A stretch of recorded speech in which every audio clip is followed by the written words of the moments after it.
이 말씀을 중심으로 해서 내 안에 있는 걸림돌이라고 하는 제목으로 우리가 하나님의 말씀을 또 상고해 보도록 하겠습니다. 여러분, 만일 여러분들에게 아니 뭐 이렇게 한번 상상을 한번 해봅시다. 우리 예수의 교회 담임 목사님이 새로 청병을 받아 오셨습니다. 그 담임 목사님이 바로 예수님이에요. 예수님이 담임 목사예요. 그럼 여러분 신앙생활 잘 할 수 있을 것 같아요? 네?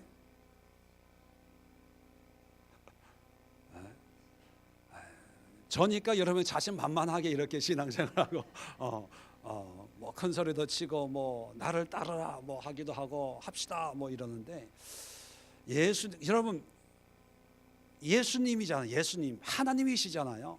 하나님이 가까이 계세요. 병도 고치고 문제도 해결하고 귀신도 쫓아내고 막 그 예수님이 우리 교회 목사님이에요. 그러면 신앙생활 잘 할 수 있을 것 같잖아요. 그런데 실상은 자신 있어요, 없어요? 그러니까 나 있을 때 나를 귀하게 여기시고 나를 아껴주시고, 왜 내가 없으면 예수님 오면 여러분 더 힘들어져요. 이 땅이 천국이 되면 정말 신앙생활 잘할 수 있을 것 같아요? 거기에도 문제는 있습니다. 어떤 분이 그러죠. 하도 답답해가지고 다른 사람은 다 천국 가도 당신은 가면 안 된다고. 왜냐하면 당신은 가는 순간부터 천국이 아니라 또 지옥처럼 그러니까 이 우리의 신앙생활이 뭐냐 하면 이러면 좋겠다 하는 그런 모습들이 있어요. 누구에게나 우리 교회가 이러면 좋고 우리 가정이 이러면 좋고. 그런데 그런 상상, 그런 그림을 그리기 전에 먼저 내가 그러한 신앙생활을 할 수 있는 준비가 되어져 있는가, 이게 먼저 중요한 요소들이거든요. 그런데 나의 모습은 생각하지 않고 내가 속해 있는 이 환경, 이 상황이 이렇게 되었으면 좋겠다, 저랬으면 좋겠다, 이것만 가지고 있으니까 정작 그런 상황이 되어도 그 상황이 달라지지가 않아요. 조금 며칠은 좋지만 또 살다 보면 똑같은 모습이 되고 또 모습이 되고. 문제는 뭐냐면 내가 안 바뀌면 예수님이 담임 목사님으로 오셔도 바뀔 일 별로 없다. 이건 뭐냐면 여러분들을 이제 좀 이게 낮춰서 얘기하는 게 아니라 제자들 때문에 얘기해요. 제자들 때문에. 오늘 본문은 베드로지만요, 예수님이 마지막 밤을 보내시면서 성경을 전체적으로 보면 이 하룻밤 마지막 밤에 성경에 많은 제자들이 등장을 해요.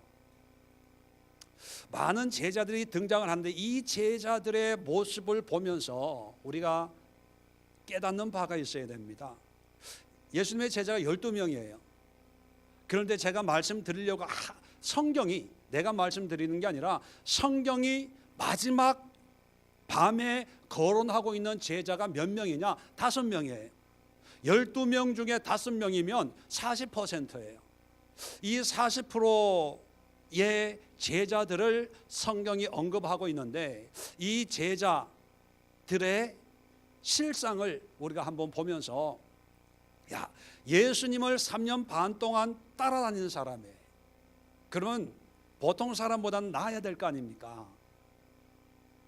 그리고 예수님이 안 계셔도 자기의 믿음과 신앙으로 살아가는 그런 모습이 있어야 되는데 그 실상을 한번 보자고요. 자, 이걸 보면서 하나님 이 문제 응답해 주세요, 이렇게 해주세요, 저렇게 해주세요 하는 그런 기도의 제목들이 있잖아요. 하나님이 그 기도의 제목을 다 응답해 줘요. 그러면 우리 생활이 좀 나아질까요? 우리의 믿음 생활이 좀 더 하나님이 기뻐하는 모습으로 변화될까요? 내가 볼 땐 천만에. 그 문제가 해결이 돼도 또 다른 문제 가지고 또 실험을 해. 왜냐?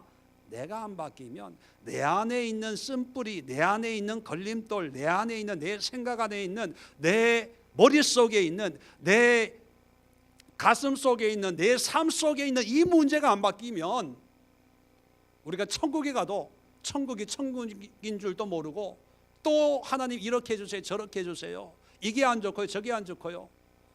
만약에 지금 상태로 우리가 천국에 가면은 다 싫어할 것 같아. 왜? 집이 너무 넓다고, 청소하기가 힘들다고, 설거지 이게 하기 힘들다고, 찬양이 너무 길어요, 뭐가 뭐 안 좋아요, 너무 좋아서 지겨워요, 이럴지도 몰라요. 자, 지난주까지 우리가 유다에 대해서 살펴봤죠. 자, 1번 등장하는 사람이 유다였어요. 유다는 결국은 뭐 했어요? 배신. 죽는 건 다 죽어. 다 죽어요. 이 유다에 대해서 예수님이 마태복음 26장인가 거기에 보면 차라리 태어나지 않은 것이 너에게 좋았을 뻔했다, 그렇게 말씀합니다. 아예 안 태어났으면. 한번 보세요. 우리는 유다가 별종이라고 생각을 해요, 그죠? 그런데 사실 이 유다의 모습은 우리 중에 있는 일반적인 모습 아니겠습니까? 예수님을 통해서 뭔가 나라를 회복하고 민족을 세우고 하나님의 나라를 세우려고 하는 어떤 그런 열정, 열이, 그러니까 열심히 있으니까 재정도 맡기는 거 아닙니까? 그런데 자기 뜻대로 안 되니까 배신하는 거죠. 이 유다는 별종이 아니라 3년 6개월 동안 하나님의 말씀과 기적과 이적과 체험, 영적인 체험을 다 한 사람이에요. 한 사람. 배신하는 사람이 하나님을 전혀 모르는 사람이 배신하지는 않아요. 원래 배신의 삶을 살고 있으니까. 배신이라는 건 뭐예요? 한때는 하나님을 믿고 따르다가 어떤 이유에서 그것을 돌이키는 거죠. 그게 배신이 있거든요. 그러니까 이 유다는 안 믿는 사람도 아니고 믿음 없는 사람도 아니고 정말 처음부터 저건 안 돼, 저런 신앙은 지옥 갈 거야 라고 누구에게나 그런 평가를 받는 사람이 아니라 다 열심이고 수고하고 애쓰고 노력하는 이런 사람들이 배신하는 거예요. 자, 두 번째 등장하는 사람이 누구냐면 오늘 베드로예요. 이 배가 아니죠.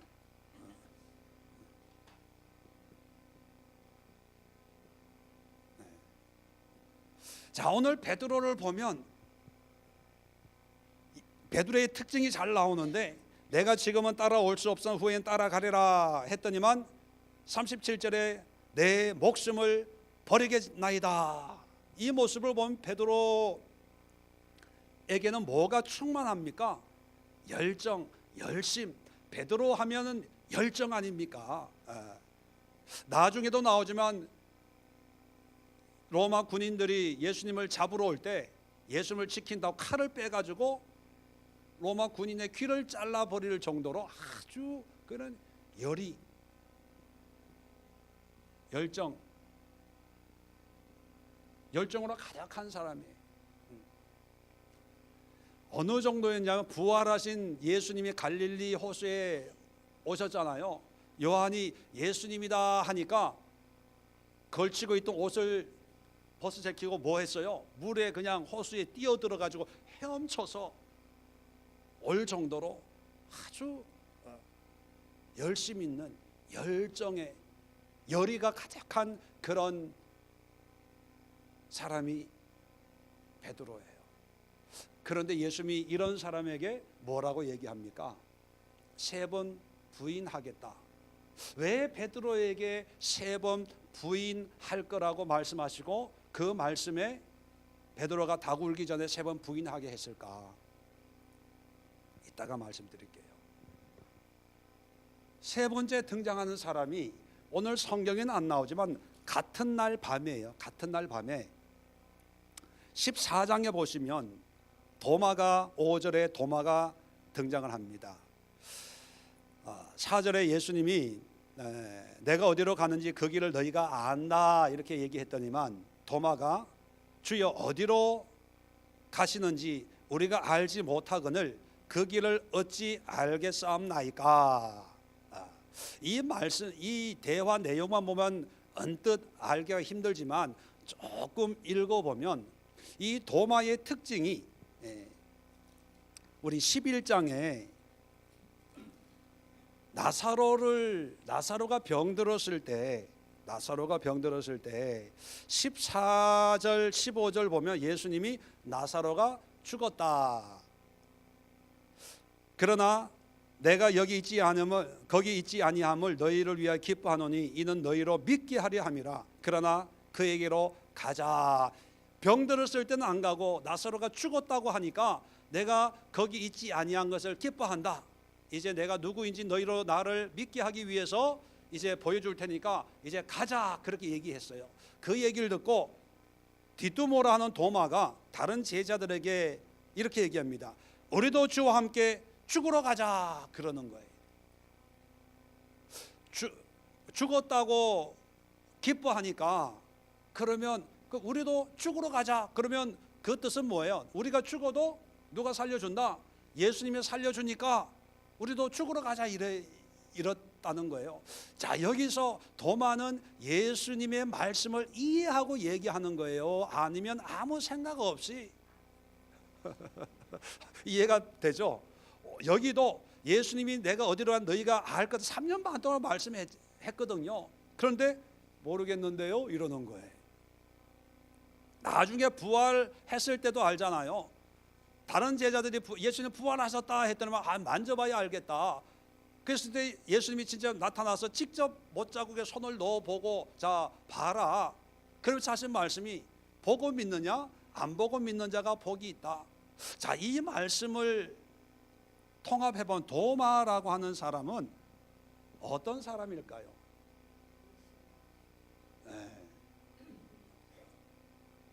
의심도 포함되지만 무지한 거예요. 또 좀 더 이달의 책 게으름을 읽어보신 분들은 알겠지만 이게 게으름이에요. 영적인 게으름. 아무것도 안 하는 게 아니라 목표가 없고 목적이 없고 그냥 책 읽어보신 분 아멘. 안 읽어보셨어요? 네. 책 꼭 한번 읽어보세요. 게으름이, 우리가 가지고 있는 게으름의 의미는 뭐냐? 아무것도 안 하는 것을 게으름이라고 생각하기 쉬운데 성경적인 게으름은 그게 아니에요. 막 바쁘고 막 해외 출장 다니고 뭐 지방 다니고 뭐 정말 24시간이 부족할 정도로 뛰어다니는 사람도 게으름이에요. 왜냐하면 하나님 앞에 목표와 목적이 없는 그런 상태를 게으름이라 그러는 거예요. 그러니까 도마는 3년 반 동안 예수님을 잘 쫓아다녀요. 그런데 예수님의 말씀을 이해하고 그 뜻을 살피려고 하지 않고 그냥 글자 그대로 듣는 거예요. 아무 생각이 없는 거예요. 아무 생각이 없으니까 나중에 의심으로 그것이 나오는 거예요. 무슨 의미인지 아시겠죠? 이 사람들이 예수님 오늘 처음 만난 사람이 아니고 3년 반 동안 예수님을 따라다닌 제자들이라는 거예요. 제자들. 자, 네 번째 등장하는 사람이 누구냐 하면 빌립입니다. 14장 8절에 보면 빌립이 이제 먼저 7절에 예수님이 이런 말씀을 합니다. 나를 알았더라면 내 아버지도 알았으리로다. 이제부터는 너희가 그를 알았고 또 보았느니라. 나를 알았다면 하나님 또 너희가 알았을 거다, 이렇게 얘기하는 거예요. 그랬더니만 빌립이 주여 아버지를 우리에게 보여주옵소서. 그리하면 족하겠나이다. 하나님을 보여달래요. 자, 그랬더니만 9절에 빌립아 내가 이렇게 오래 너희와 함께 있으되 내가 나를 알지 못하느냐? 나를 본 자는 아버지를 보았거늘 어찌 내 아버지를 보이라 하느냐? 자, 이 빌립은 어떤 특징이 있습니까? 나를 본 자는 아버지를 보았다 그랬더니만 아버지를 보여주세요. 보여주세요. 자, 이 장면 가지고는 완벽하게 빌립이 어떤 성향인지 몰라요. 그런데 요한복음 1장에 보면 빌립이 전도하는 그런 장면이 나와요. 1장 43절 보면 44절입니다. 빌립은 안드레와 베드로와 한 동네 베세다 사람이라. 자, 45절 빌립이 이제 나다나엘 전도하는 걸 보면 어떻게 전도하냐 하면 모세가 율법에 기록하였고 여러 선지자가 기록한 그 일을 우리가 만났으니 요셉의 아들 나사렛 예수니라. 이걸 보면 빌립은 배운 사람일까요? 안 배운 사람일까요? 네, 성경적인 지식이 있는 사람이에요. 자, 오병이어 기적을 일으킬 때 6장입니다. 요한복음 6장에 보면 6장 6절에 이렇게 말씀하시면 신이 어떻게 하실지 아시고 빌립을 시험하고자 하심이라. 자, 빌립을 테스트하려고 하나님께서 예수님께서 5절에 우리가 어디서 떡을 사서 이 사람을 먹이겠느냐 이렇게 물어봤다는 거예요. 자, 많은 사람들이 있는데 정심을 해결하기 위해서 다른 사람도 아니고 빌립을 테스트하기 위해서 물어봤는데 그 테스트에 빌립이 뭐라고 대답하냐면 7절에 빌립이 대답하되 각 사람으로 조금씩 받게 할지라도 200데나리온의 떡이 부족하리이다. 자, 견적이 딱 나와요. 자, 그러면 빌립은 또 오늘 하나님을 보고 싶습니다, 만나고 싶습니다 하는 걸 보면 빌립의 특징은 뭐예요? 논리와 이성과 지적인 호기심이 있는 거예요. 그죠? 논리, 이성,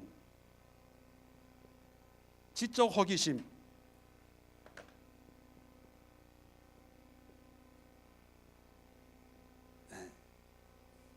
참 논리적이에요. 계산이 돼야 되고 뭔가 감성적이고 뭐 영적 이런 것보다는 계산해가지고 판단하고 논리 정확하고 뭔가 근거를 가지고 그렇게. 그래서 하나님, 나를 본 자는 하나님을 봤다라고 하니까 아, 하나님을 나에게도 보여주세요 그러는 거예요. 자, 마지막으로 등장하는 사람이 누구냐 하면 22절에 보면 가롯인 아닌 유다. 가롯이라고 하는 것은 유다가 두 사람이 있잖아요. 배반한 유다가 있고 이 사람은 가롯인이 아닌 유다. 다른 성경에 보면 다데오라고 하는 사람이 다데오, 다데기가 아니고 다데오, 유다. 이것도 맛이 같네요. 유다를 빨간 글로 쓰면 기분 나빠하니까. 자, 유다의 특징은 뭐냐 하면 자 22절 보세요. 가룟인 아닌 유다가 이르되 주여 어찌하여 자기를 우리에게는 나타내시고 세상에서는 아니하려 하시나이까 물어봐요. 이 얘기는 한마디로 얘기하면 어떤 의미입니까? 자기라고 하는 것은 예수님을 향해서 얘기하는 거거든요. 예수님 당신은 우리에게 나타내시고 우리를 가르치시고 이렇게 하시는데 세상에서는 왜 아니하려 하나이까? 이건 뭐냐면 한마디로 우리 12명만 데리고 하지 말고 세상 사람들 많이 데리고 좀 유명해지고 인기를 좀 끌고 뭔가 좀 영향력을 많은 사람들에게 설교하고 뭐 기적과 이적을 통해서 좀 유명해지고 인기를 좀 끌었으면 좋겠습니다. 그런 의미거든요. 네, 유명.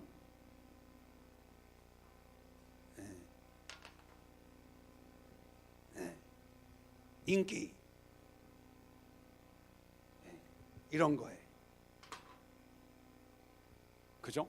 자, 이 5종류의 사람이 이 최후의 만찬을 하는 만찬 그 자리에서 있었던 모습들이에요. 이 사람들이 누구냐? 제자라는 사람들이에요. 그리고 이 제자는 누구의 제자라고요? 예수님의 제자란 곧 누구의 제자예요? 하나님의 제자예요. 하나님의 제자 12명 가운데 5사람이 등장을 하는데 나머지 뭐 6사람이야. 그죠? 안 봐도 이 무리와 비슷하지 않을까요? 자, 이런 모습을 보면 목회하는 저는 참 위로를 받아요. 참 위로를 받아요. 이런 사람도 예수님의 제자였는데, 그리고 3년 반 동안 예수님과 함께 먹고 자고 같이 3년 반을 살았잖아요. 그런데 이건데 여러분들 일주일에 몇 시간이잖아요. 참 감사해요.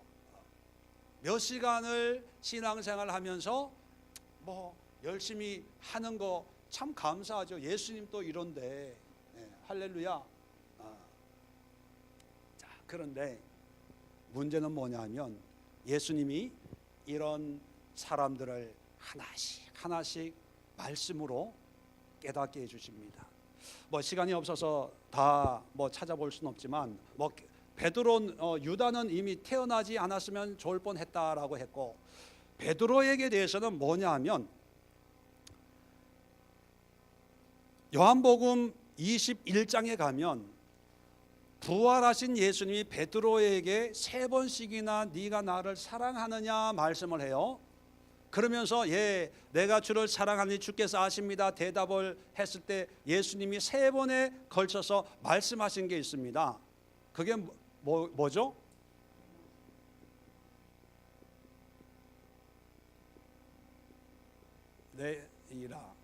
내 양을 치라, 내 양을 먹이라, 똑같은 의미인데, 근데 왜 베드로에게 내 양을 먹이라 했을까요? 아니, 다른 제자들은 선교 안 했어요? 다른 제자들은 교회 안 세웠어요? 다른 제자들은 선교 사역 안 했어요?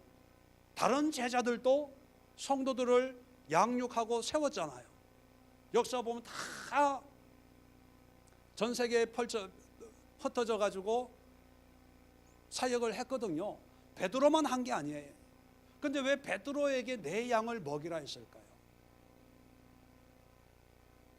내 양은 누구 양요?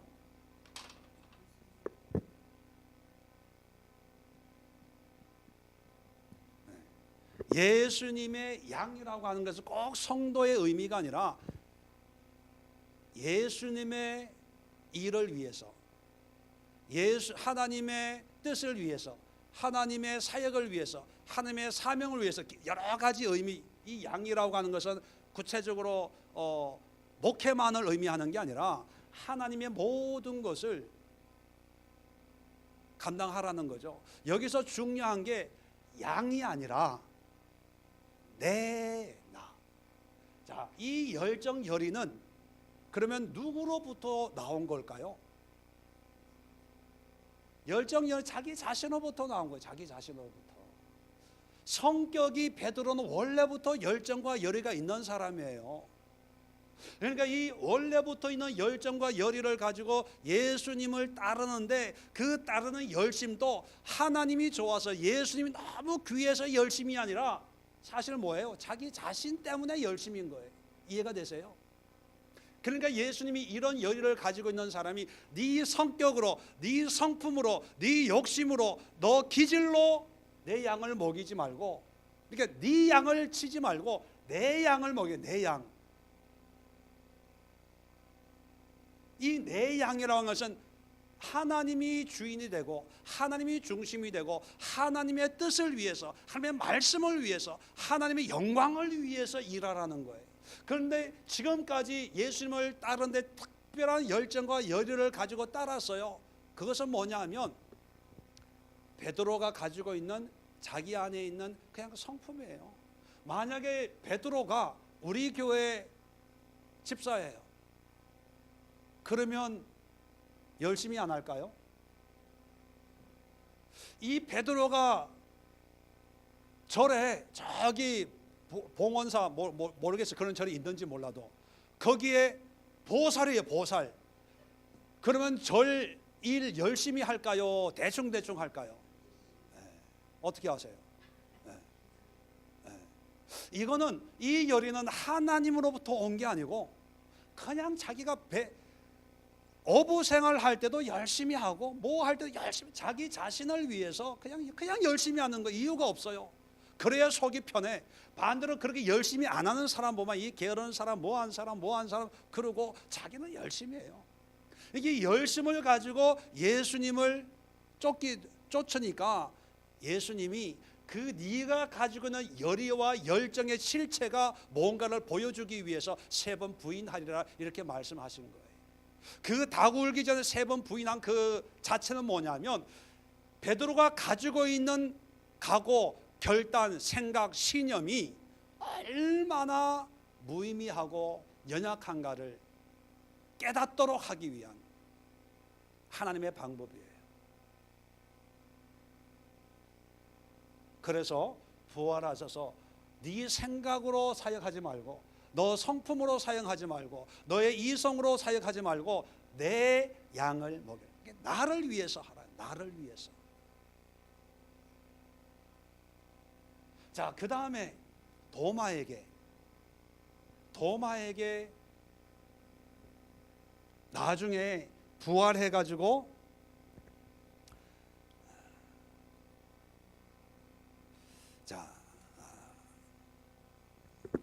시간이 찾아보지 말고 그냥 말로 합시다. 자, 영적인 무지와 게으름 속에 있는 이 도마에게 하나님이 말씀하시는 것은 핵심은 뭐냐면 바로 알고 믿고 섬겨야 된다는 거예요. 나중에 직접 예수님이 손으로 만져보고야 알겠습니다 했을 때 그때 예수님이 안 계셨거든요. 그런데 예수님이 알고 계셨어요. 그러다가 나중에 도마가 있을 때 제자에게 나타나가지고 도마에게 직접 만져봐라.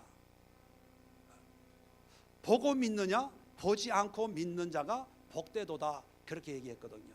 자, 이 도마는 예수님이 말씀하시는 그 말씀을 그냥 흘러 들어요. 아무 생각 없이 그냥 멍하게. 예수님이 말씀하실 때 잘 제대로 들었습니까? 하면 내가 알았다 그래요. 그런데 물어보면 모른대. 자, 그런 이 도마에게 예수님이 친히 부활하신 몸으로 나타나서 실상을 보여주는 거예요. 그 실상을 통해서 예수님 말씀하시는 게 뭐냐면 그냥 네가 알았다는 알겠다는 느낌으로 끝내지 말고 그 말씀의 실상을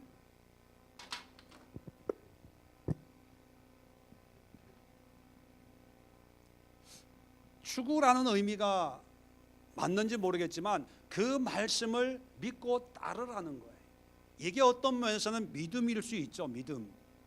그런데 이 믿음이라는 게 단순히 믿습니다가 아니라 하나님의 말씀을 추적하고 추구해서 정말 하나님이 예수님이 하나님이시라고 시고 하나님을 본 자는 예수님을 보고 예수님을 본 자는 하나님을 봤다라고 하면 아, 예수님이 하나님이구나 이것을 믿고 확신하고 그런 신앙생활을 해야 되는데 예수님이 말씀할 때는 알았다고 그래요. 고개 끄덕끄덕해. 그런데 며칠 지나서 예수님이 다시 얘기하면 언제 그랬어요? 예수님을 보여주세요. 하나님을 보여주세요. 딴소리 한다는 거예요. 그건 뭐냐면 생각이 없다는 생각이.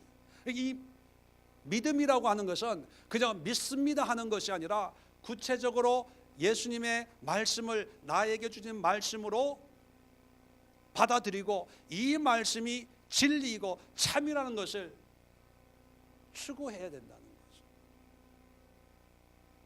그런데 이 도마 같은 스타일은 무리 가운데 있을 때는 몰라요. 그런데 한 사람에게 물어보면 헷갈리는 거. 그냥 그럴듯한 그렇게 말씀하신 것 같아. 뭐 이 정도의 모습이죠. 그러니까 이런 사람에게는 예수님이 직접 나타나서 확인을 시켜주는 거예요. 우리 모두에게도 예수님이 그때마다 확인을 시켜주면 좋을 텐데 그러지는 않거든요. 자, 그 다음에 빌립에게는 뭐라고 말씀하시냐면 10절에 오늘 빌립에게 8절에 빌립이 얘기하고 9절에 빌립에게 대답을 합니다. 대답을 하는 집에 가서 한번 읽어보세요. 10절 11절 보면 내 안에 계신 것을 내가 믿지 아니하느냐 물어봐요. 11절에 끝에 그 일로 말미암아 나를 믿으라. 빌립에게 하는 말씀은 뭐냐면 믿으라는 거예요. 믿으라는 거. 왜 믿음을 얘기할까요? 이 사람은 자꾸 자기 생각의 틀에 있어가지고 자기 생각의 틀에 맞으면 믿고 안 맞으면 배척하거든요. 그러니까 자꾸 이성적으로 지적 호기심, 뭔가 배우려고 하고 알려고 하고, 하나님을 나에게 보여주세요. 정말 뭔가 배우려고 하는 그 마음은 간절한데 좋은데 그것이 믿음으로 성숙되질 않아요. 그러니까 이런 사람들은요, 성경 공부나 이런 거는 체계적으로 논리적으로 열심히 하고 또 하는데 믿음으로는 성숙하지가 않아. 그래서 이런 사람들은요, 배우면 배울수록 의심은 더 많아. 궁금한 건 더 많아. 창세기를 배우면 창세기 왜 이럴까?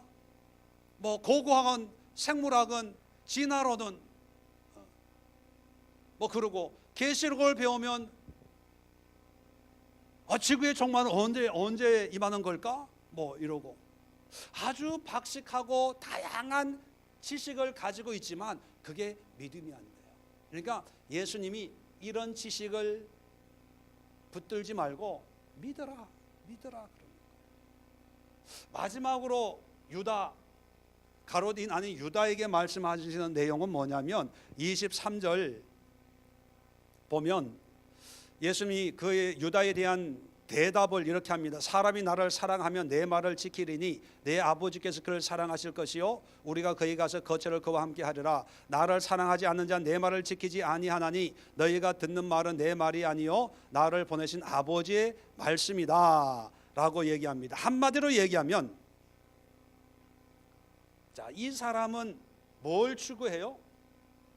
세상의 인기를 추구해요. 다른 사람들로부터 인정받는 걸. 그래서 다른 사람이 좋아하면 나도 좋아하고, 다른 사람이 인정하지 않으면 나도 조금, 그래서 세상적인 명예, 인기를 추구하는 사람이에요. 그런데 이 사람에게 예수님이 하는 것은 뭐냐 하면, 예수님을 사랑한다면 어떻게 하라고요? 그렇게 살라는 거예요. 계명을 지키라는 거예요. 23절을 말씀하고 있잖아요. 사람이 나를 사랑하면 내 말을 지키리니. 세상의 인기, 유명한 것 따르지 말고 하나님의 말씀대로 사는 게 중요하다는 거예요. 사는 게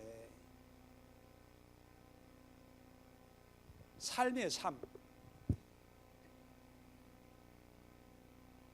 말씀에 순종하는, 하나님을 사랑한다고 하는 그것은 많은 무리들이 모여가지고 야 이게 진짜다, 이게 중요한 게 아니고, 정말로 하나님을 사랑하고 하나님이 소중하다고 하면 예수님이 하신 그 말씀을 그대로 지키는 게 중요한 거지, 세상의 인기와 명예와 사람들의 호응을 받는 것이 중요한 게 아니다, 이렇게 말씀하는 거예요. 오늘날도 이런 유형의 사람들이 많아요. 자기가 다니는 교회가 크고 뭐 유명한 교회면 그 교회 다니는 자기도 믿음이 좋은 줄로 착각을 해요. 그런데 예수님이 원하는 것은 그게 아니고 너의 삶이 말씀을 따르고 순종하는 삶이냐, 그것이 하나님을 사랑하는 거지, 사람들이 좋아한다고 그것이 하나님이 기뻐하는 것만은 아니다. 자, 이렇게 놓고 보면 자, 이 제자들의 모습이, 이게 제자들의 지금의 현재의 모습이에요. 자, 이런 모습을 가지고 예수님을 3년 반을 따라다녀도 변화가 돼요, 안 돼요? 안 돼요. 자, 물론 이 사람들이 나중에 부활하신 예수님을 만나고 성령을 받음으로 변화가 된 거예요. 자, 그러면 이것을 우리로 한번, 여러분은 어떤 스타일인지, 아마 크게 물론 배신은 없겠죠. 이 네 가지 스타일 중에 자기의 성향을 뭐 딱 맞지는 않아도 여기에 누구 스타일인지 한번 생각을 해보세요. 이금실 집사는 어느 스타일이에요? 도마. 주방 스타일이네. 도마. 이미영 집사님은 개교 전립죠. 베드로. 또 한 집사님은 어느 스타일이에요? 베드로. 문 집사님은 무슨 스타일이에요?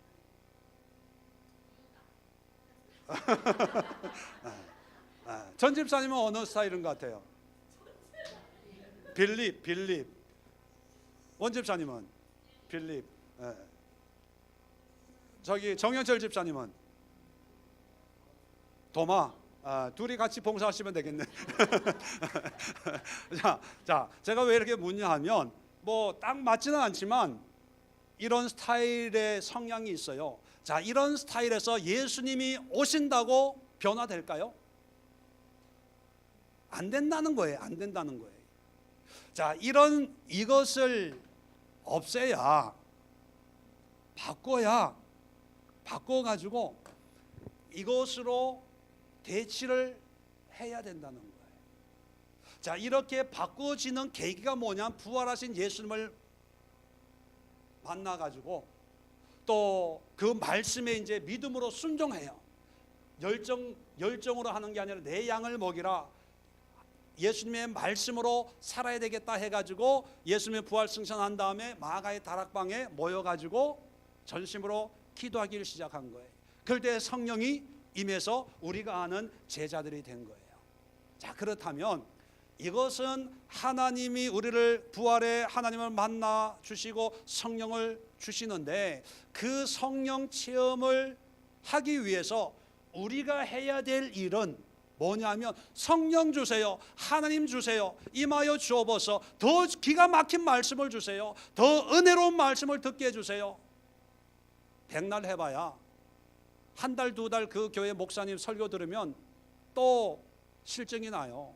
왜냐하면 이게 안 바뀌어져 있으니까. 이게 바뀌어져야 이 믿음이, 이게 바뀌어져야 삶이, 이게 바뀌어져야 내 열심으로, 내 힘으로, 내 지식으로 주님을 섬기는 게 아니라 정말 온전히 하나님의 지식으로, 하나님의 마음으로, 하나님의 열심으로 주의 일을 해야 되게, 이게 되는 거예요. 사실 은혜를 맡고 있는 게 걸림돌이 어디에 있어요? 솔직하게 우리끼리 얘기지만 그 사람이에요. 내 안에 있어요. 그런데 왜 그렇게 신앙생활 하세요? 마치 밖에 있는 것처럼 그렇게 신앙생활 하면서, 이거 가지고 기도해 본 적 있어요? 이거 가지고?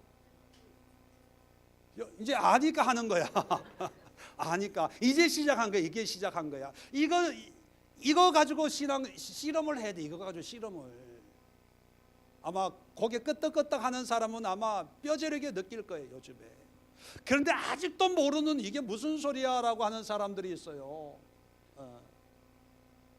교회에서도 이걸 해결 안 해주지 않고 이것만 가르치니까 은혜는 받아요. 그 순간에 부흥회하고 집회하고 뭐 하면 믿음으로, 오직 믿음으로, 말씀으로. 근데 되질 않아요. 왜 안 되냐? 이 사람들도 예수님하고 같이 살았다니까. 예수님하고. 우리는 꿈에도 그리는 예수님 아닙니까? 예수님 오시옵소서. 예수님 한번 만나면 인생이 바뀌어질 것처럼 그렇게 여기는 예수님을 같이 먹고 마시고 3년 반을 했는데도 이 모양. 그걸 마지막 밤에 예수님께서 이 12명 가운데 5명을 뽑아가지고 그 실상을 낱낱이 공개하는 거예요. 너희들의 실상이 이거다. 그러면서 하나하나 깨닫게 해주시는 거예요. 그렇다면 은혜를 가로막는 게 내한테 있는 거예요. 뭐 바꾸려고 하지 마세요. 제도를 바꾸려고 하지 말고, 환경을 바꾸려고 하지 말고, 교회를 바꾸려고 하지 말고, 여전도 남전도를 바꾸려고 하지 말고, 담임 목사를 바꾸려고 하지 말고, 차마 얘기를 못하겠지만 이걸 바꿔야 돼. 이것만 바꾸면요, 아이들을 통해서도 은혜가 임해요. 지나가는 버스 정류장의 광고를 통해서도 하나님의 음성을 듣는다니까요.